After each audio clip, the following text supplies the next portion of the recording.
This episode of the HooperCast is brought to you by Letterboxd. Right now, listeners of our show have the chance to win a free 1-year pro account upgrade on Letterboxd. For those of you who don't know, Letterboxd is a social network for film lovers that allows you to track, rate, and review the films you watch. You can follow other members to get recommendations. You can publish lists of films like your top 10 for the year, and a lot more. Letterboxd is free to use. There's no subscription fee, but a pro account is going to provide you with additional features such as a customized summary of your past year's viewing. If you already have an account, then you get a 1-year extension free. So even if you're already paying for the pro account, you're thinking, oh yeah, I don't need this. I've already got it. Thanks a lot, HooperCast, for, I already re-upped my subscription. You get a year free on us. So you're included as well. If you want to enter, all you have to do is listen to our show and we will read the code word at random. Then you're going to send us an email at hoopercast@gmail.com, enter the code word in the subject line of the email, and make sure you include your Letterboxd username in the email so that we know which account to reward. If you send us the code word, but I don't know your login, we're going to move on to the next person. So make sure you send us the code word and your account username, and then you're in like Flint, my friend. The winner will be selected during the last show of each month. You can also follow our show on Letterboxd. Just search HooperCast. That's letterboxd.com, letterboxd.com, letterboxd.com.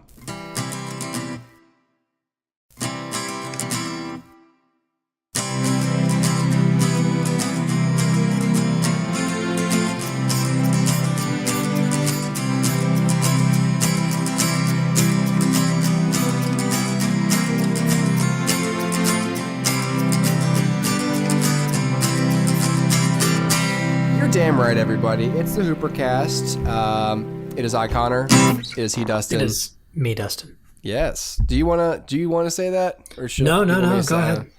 Well, it doesn't matter. We gotta figure this out now, Dustin. It is he Hooper. Yes. And then you say it is he Dustin. Go. What? Yeah, I'll say it is he Hooper. Try it. Go. You want me to do you want me to start the episode again? No. Just say it is he Dustin. After I say it is he Hooper. Okay, here we go. It is he Hooper. It is he Dustin. There we go. Woo! And we're the HooperCast. If you're listening to us on SoundCloud, there's a Patreon page where you can get all this content a week sooner. Mm-hmm. Go to patreon.com/HooperCast.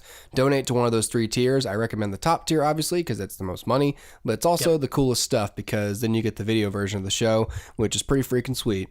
It is. Here we are today to talk about a couple of movies, and the first of which I really enjoyed, Dustin, and we both saw What We Do in the Shadows. Yes. Which is a mockumentary film. I hate saying that. I hate that genre, but there's no other way to. It's a documentary style comedy. Right. Yes. And this is, how old is this? This is like 2014. 14. Okay. Yeah. Yeah, so it's a little old, but it's good. Yeah. And so tell us, Dustin, you want to set this up a little bit? Sure, I can. And feel free to jump in there anytime. Yeah. So What We Do in the Shadows is written and directed by Taika Waititi, who you may know from Thor Ragnarok. Yes. I would in the film, a man whose films I would never have seen had it not been for Ragnarok. I wouldn't have known. Right. I never would have heard of this. I wouldn't have known his history and everything. So for all the naysayers about the films and the Marvel and the directors and stuff, the part of the reason those people do those films is because it sheds a light on their other body of work, which is usually really good stuff. Like if you saw Black Panther and you liked Black Panther, go watch Creed. Go watch Fruitvale Station. Yeah. If you liked the Fantastic Four for some reason, well, go watch Chronicle. Right. If you like Fantastic Four, there's a bigger problem, though. Sure. It's not representative. But you might hate Chronicle because you clearly like bad things and hate good things. Right. This is true. But this is a Taika Waititi film, and I intend to watch his other one, though. What We Do, What we do with the wilder people. What we do with the wilder people. I don't want to know that. What we do with the wilder people. I also don't want to see the hunt for the shadows. That just seems strange too. What we do with the wilder people in the shadows. Oh man. Yeah, so getting back on track here. What we do in the shadows, like you said, it's a documentary style comedy. It follows a group of vampires. I think it's 4 vampires. Yes, eventually 5. Yes, who live correct, who live in modern day, or 2014 modern day New Zealand, I guess. Yeah, they live in Wellington. Yeah, so they, Wellington evidently has a large supernatural kind of population. So you've got vampires, you've got werewolves, you've got zombies, you've got just about whatever. Witches, yeah, witches. They're all there, and so these vampires are all hundreds of years old, and operating now is a little bit different than operating back when they were turned. Yeah. So they find themselves their oldest roommate Peter, who is like a Nosferatu style vampire. Yeah, he's like 2,000 years old. He's 8,000 years old. 8,000 years old, yes. and so as you can imagine, they get into these wild and crazy misadventures. That all sort of stem from their weirdness because they're vampires. And their relation, outside being vampires, they're just an interesting group of roommates. They have roommate meetings. They lecture each other about not doing enough chores around the house, and it's all within the context of them being nocturnal and the challenges that go with socializing and finding human victims. Yep. Right up front, you're treated to this great idea that they're having this flat meeting just because they're like, all right, this flatmate meeting, because they're saying, hey, when you come in, like maybe lay down some paper towels or some newspapers before you bite your victims because we've got blood on the couch. like you just treated to all of this great stuff right off the bat. I love how they're like, was it the red couch? And he goes, well, it's red now. It's red now. It wasn't red when I bought it. Right. And I love just, him going down to Peter's room, and it's just like a crypt, and Peter just kind of like snarls and hisses at him. And, it's great visual humor. It's, obviously that really great Taika Waititi, New Zealander humor. Yeah. And we should mention too, like this is actually co-directed film. This is Taika Waititi and Jermaine Clements, who you might know from Flight of the Conchords. Yep. Who also plays one of the vampires, Vlad. I think his name is Vlad. Yep. And it's weird because like this, I kept thinking of like Christopher Guest. I kept thinking of like Best in Show kind of stuff, where you'd have a couple of people co-direct, or Spinal Tap. You'd have a couple of these really funny guys co-direct this movie that they both also star in. That's a documentary style. Sort of thing. So if you really, I just think in general, like if you enjoy, first of all, I would recommend this film to anybody. Yeah. Totally. But structurally, if you really are into this is Spinal Tap or Best in Show or Waiting for Guffman, like those are, then you'll really, really enjoy this film too. Yeah, definitely. I think, strangely, if you enjoyed the shorts with Daryl and Thor, I was thinking about that. Yeah, that this is very similar to that, which makes complete and total sense. Yeah. So if you enjoyed that sort of humor, or even the British Office, I feel like you'd really love this show. Obviously, Flight of the Conchords, you love that. You'll love this. But yeah, no, this is such a really great film. I realized, a little bit in that there's not like a central like goal or, objective in the film. That essentially it's just hey, this scene happens because the last one happened. Yeah. And you kind of don't know where it's going. It's not like at the beginning they're like, and now we have to, do a pilgrimage to where, there's not like a huge goal or quest that's happening here. Like the synopsis, I think, says leading up to like the unholy masquerade, but that's not really what the film's. They only talk about that thing like a little bit, like an hour into the film. Exactly. It's not like the whole thing like at the masquerade we're gonna like take over the world or anything. It's just this is this party we go to every year, and it's fun. But you know what? That's how documentaries unfold. In a documentary, very rarely do you have, especially these fly on the wall type documentaries. Yeah. You very rarely have like, okay, we're gonna do this big quest, or we're going to go on this big, life-changing journey. It's generally just like we're watching some people at work, or we're watching people in their daily mundane lives, and they just happen to be doing something kind of cool, or like something we just want to document. And it's the same way here. It's just, what, these people are fun to hang around with. Probably even if they weren't vampires, it would be funny. Yeah. But the fact is they are vampires, and so the humor stems from that, and it's just that much funnier. But I really did enjoy the film, and I thought it flew by. Like it is a relatively short film, but I felt like it was just super short because I was like, man, like I want more of this. I kind of wish they were going to do a sequel. I would totally watch a sequel to this film. I would too. I think that'd be really fun.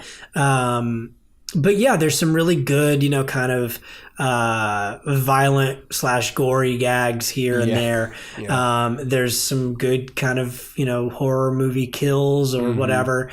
But a lot of times it's just kind of like funny stuff, like,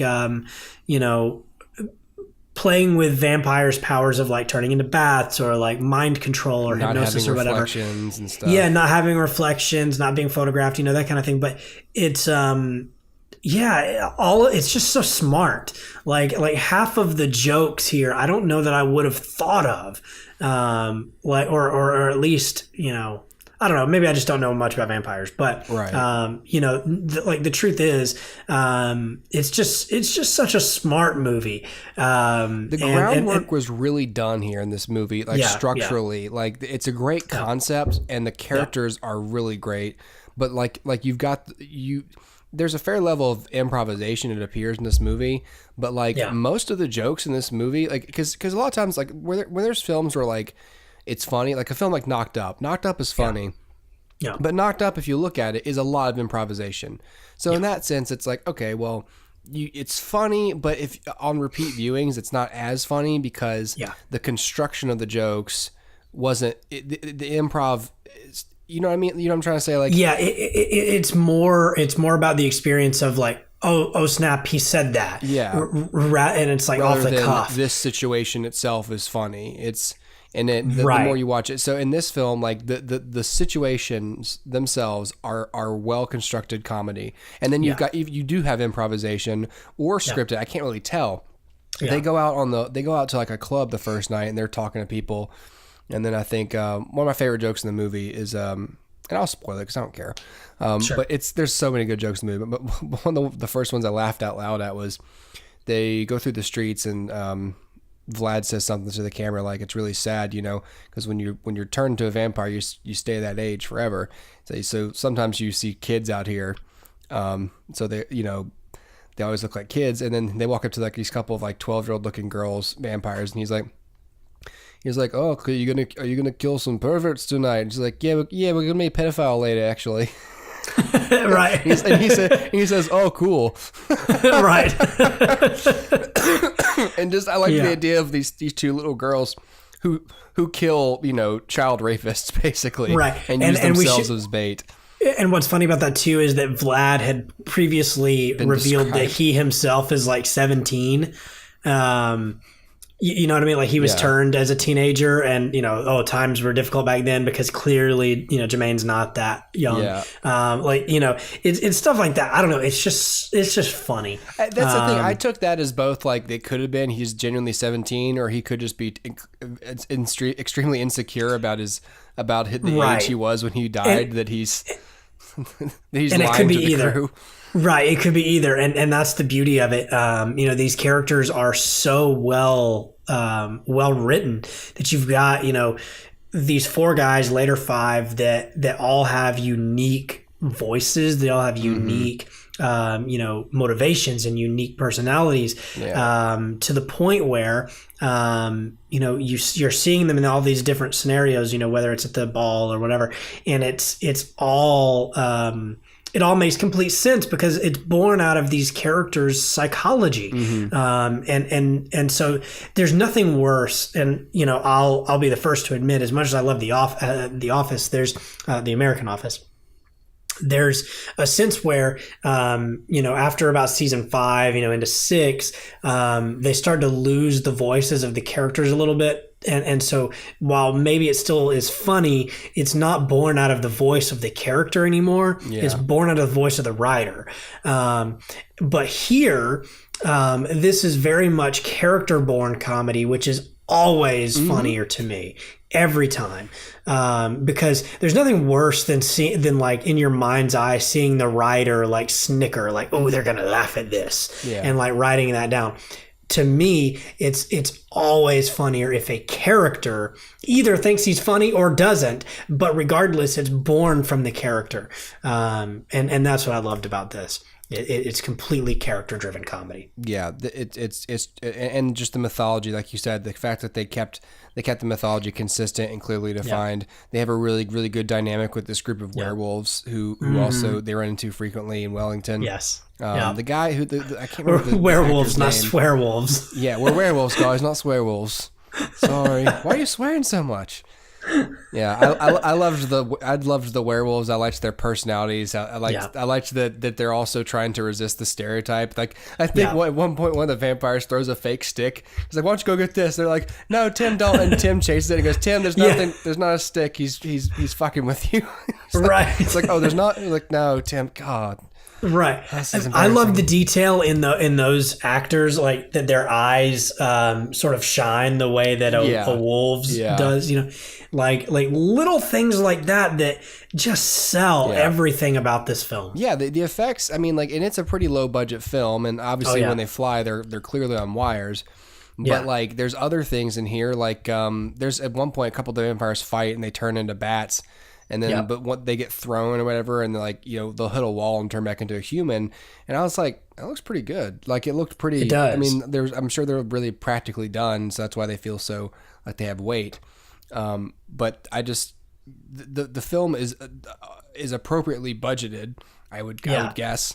And it just seemed like it was a lot of fun to make, but it was really well made as well. So I actually give What We Do in the Shadows 5 stars. Ooh, I do. I was gonna say 4, but I'm gonna meet you in the middle. I'll say 4.5, even though we don't do halves. But I'll say 4.5. We do halves increasingly. It's like it's true. Well, look, now that I don't throw the graphic up on the screen anymore, we can say whatever you want. You can go in as many decimals as you like, but. It's true. And to me, What We Do in the Shadows, I think everyone can enjoy this film. This is not a film that I think is for more for one audience than another. I think just it is so broad enough of a comedy, anyone can love it. But I think, like I said, if you like those Christopher Guest films, you're gonna have an extra appreciation for this. If you liked the humor in Thor Ragnarok, I'd go watch What We Do in the Shadows. This is what this guy has done with less, and that New Zealander humor, that Aussie humor, that's all fully on display here. And especially if you appreciate, British Australian sensibilities, you'll really enjoy this. Yeah, and I think you'll enjoy this if you like character comedy. So, think of all the best, Second City guys or Martin Short or whatever, who are just like character based. It's like, oh, I came up with a funny character last night. Like, that is this. And so I love that. So I love this. Yeah. I also love the word jitterbug, which is our code word for the letterbox contest for June. Hey, jitterbug. Hey. Jitterbug. Anyway, What We Do in the Shadows. That's it. That bumper's there. It's gone. Sweet. What We Do in the Shadows. That we saw. I'm assuming you too, Dustin, saw that on Amazon Prime. Yes, correct. So Amazon Prime Instant Video. That's where that film is currently, and yes, 4 and 3/4 stars from Dustin and I. Yes. Definitely worth checking out. I'm really glad I watched it. Yeah. And I'm sad that it only took knowing that Dustin had already seen it, that, they got me to watch it, because I intended to watch this film, but I was really beating around the bush getting around to it. And I'm really glad I ended up seeing it, because it was just really enjoyable. I watched this on like a Saturday afternoon. I was on my couch. It was raining. Everyone was asleep. I just had a nice time. Yeah, it was lovely. It's one that I'd like to own on Blu-ray. It's a great film. Yep, for sure. Totally. Speaking of shadows, Dustin, did you see something else that involved shadows this past into whenever you saw it? I did, but I can't recommend it. I can't recommend it. Period. Oh, okay. So like I was gonna qualify that, but no, I cannot recommend it. So what I saw is Teenage Mutant Ninja Turtles Out of the Shadows. What these guys do in the shadows is they just make terrible movies. Oh Lord, where to begin here? I'm going to keep this short because there's really no use in beating a dead horse. Yeah. It's directed by Dave Green. It's notoriously produced by Michael Bay. It stars Megan Fox. It stars Will Arnett, Laura Linney, Stephen Amell, Tyler Perry. Wait, is it Stephen Amell or Robbie Amell? Stephen. Oh. Yeah, it is Oliver Jesus. Queen. Yes. So yeah, he plays Casey Jones. So this is obviously the sequel to Teenage Mutant Ninja Turtles, which was 2012. I can't remember. Yeah, 13. Something. I don't know, something like that. Regardless, Teenage Mutant Ninja Turtles was a moderate success at the box office, so of course it got a sequel. Everyone still looks butt ugly in this film. You've got the three ogreish. I'm sorry, why did I say three? You have the four ogreish Ninja Turtles. And I love Ninja Turtles, but they don't look like the Ninja Turtles. They barely act like the Ninja Turtles. The only good thing here is that there's more Ninja Turtles in this film than in the previous. The previous was literally just the Megan Fox, Will Arnett show. And this one, they're relegated to the sidelines in favor of the Turtles, which is great, except the Turtles are kind of annoying. So it's not so great. Yeah. They throw on these, things like we have to get out of the shadows and let the New Yorkers know that we're here. And it's like, but that's stupid. And I don't feel anything about that because it doesn't mean anything to the characters themselves. You ever found out some of this movie or the previous one was filmed in Mobile? Was it? Okay. Like down by the docks or something. Hey, there you go. Claim to fame. Yay. Right. Tyler Perry is a new character here, Baxter Stockman, who fans will know will eventually become The Fly. Not here though. And Stephen Amell plays Casey Jones, who fans will know will eventually begin a romance with April O'Neil, but not here though. I love how both these, like, this is potentially cool, but not here. And then there's a romance, but not here. Right, and then Bebop and Rocksteady are both here. They're played by Gary Anthony Williams and Stephen Farrelly, who are typically, you'd think like these two characters are going to be really cool and funny. And while they actually look like the characters should look, they do. They not here. They're not fun. While you'd think the other new character here, Krang, would be really cool because he's like an evil alien brain looking thing who's bent on taking over the earth, here voiced by Brad Garrett. You would think like this will be a really cool, like threatening bad guy, but not here. He's just kind of there.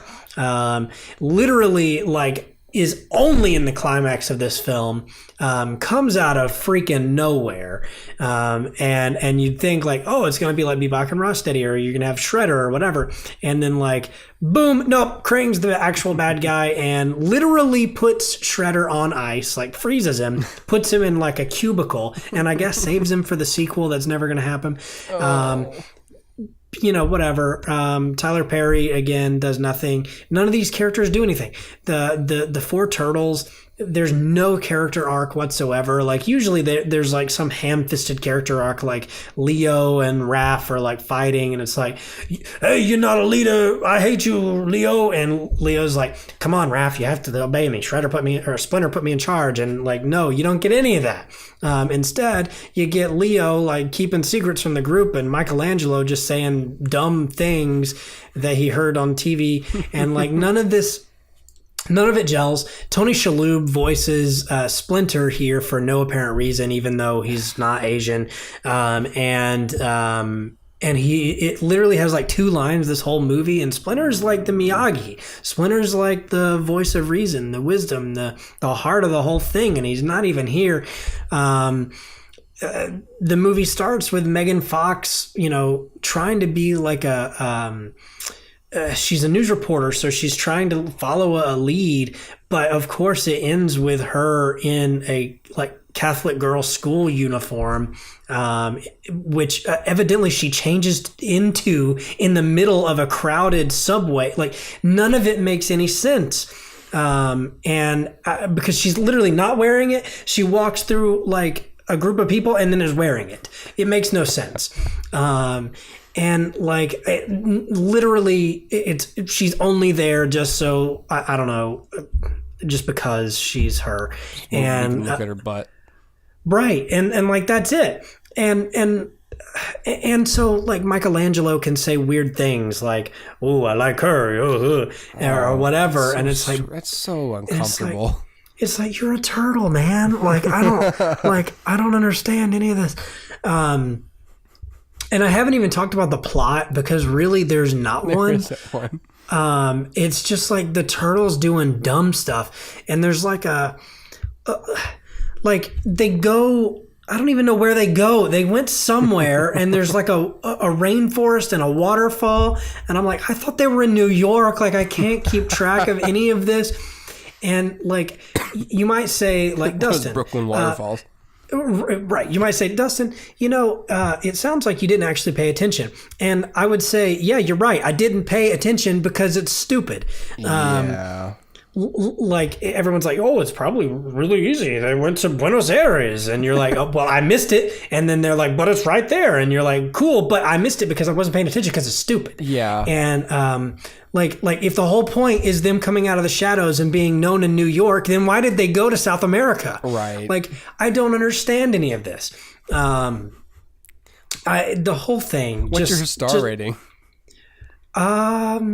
Shoot, 1. I'm gonna say 1. This movie is garbage. It pissed you off. It pissed me off. This movie is garbage, and I'll tell you why. And I would give a 1 to the previous film too. Okay. And here's why. Even though I like Stephen Amell as Casey Jones, first of all, this is not Casey Jones. This is not the Casey Jones from the comics. This is not Casey Jones from the TV show. This is not him. But he's the only person. I'll say him and Shredder are the only 2 people that are well cast in this whole thing, and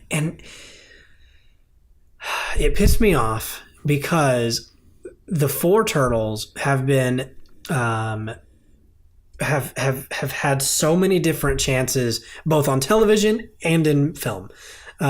They've had chances in comics, they've had chances in video games, and more times than not you get something that's actually pretty watchable.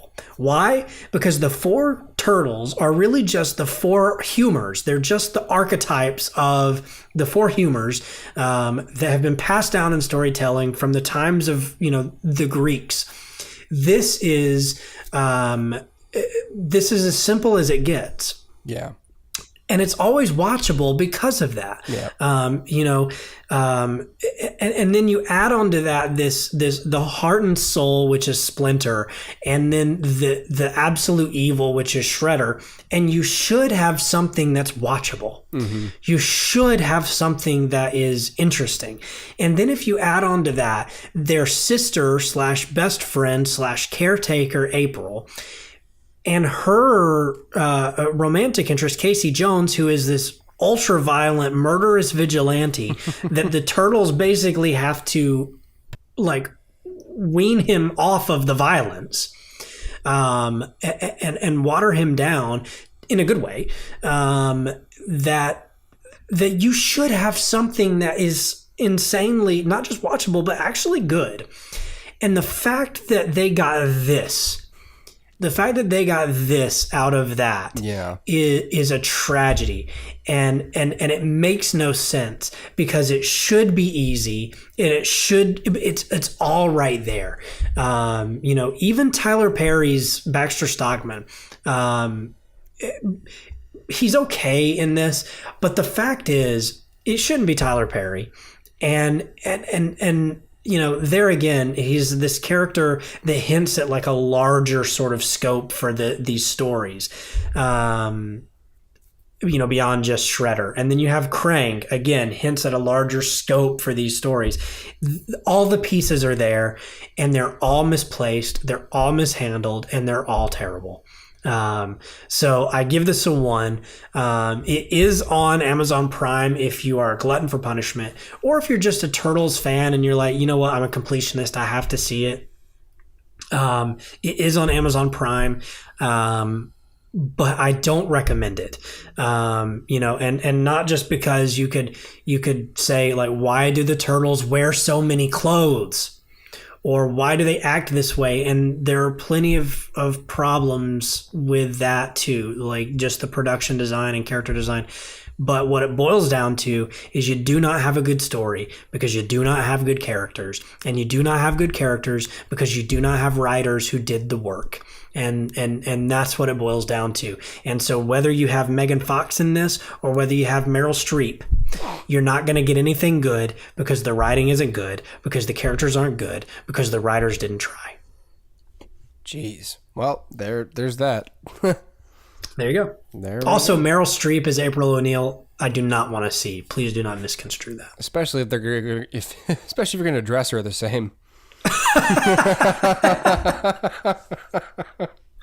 Oh no. Please no. I can't. I'm not going to. I refuse. Meryl Streep in like the shortest skirt. I refuse that mental image. The shortest skirt in New York. So Megan Fox plays a reporter who seems, just the way you're describing it, like, first of all, my first impulse was like, Megan Fox is not believable as some reporter. And then I think, no, well, I don't know. I've worked with a few that I'm like, oh yeah, she is. Like she's perfectly cast as certain types of reporters. There are some reporters who are very good at their jobs and hardworking and competent. And I've worked with a few who are it's not. All the money is up front on the looks, and the rest of it is they're just terrible to work with or grossly incompetent. Yeah. So now the only thing that's believable about Megan Fox as a reporter is that she's in a large market like New York. Right. But the rest is completely realistic. Yeah, I don't know why I took the time to say that so much. I'm not trying to make a statement. I don't want to piss anybody off. I'm just saying. It sounds like you're making a statement. That's the thought that was going through my head was I just couldn't get past it, but now I understand. Anyway, guys, that's gonna be it for this iteration of the HooperCast. Check us out on Patreon, patreon.com/HooperCast. There's also on Twitter at HooperCast, at Connor_Dempsey, at Dustin Weldon, Facebook.com/HooperCast, SoundCloud.com/MRHooper-1, which is where you probably are. If you're on Patreon, don't go to SoundCloud. There's nothing for you there. Stay here. There's nothing for you. There's nothing. There's what you've already seen. Yep. And not seen because there's no video on SoundCloud. Correct. If you're on SoundCloud, go to Patreon. It's pretty freaking cool. Yep. And yeah, watch What We Do in the Shadows and not Out of the Shadows. Please do not watch that. Don't.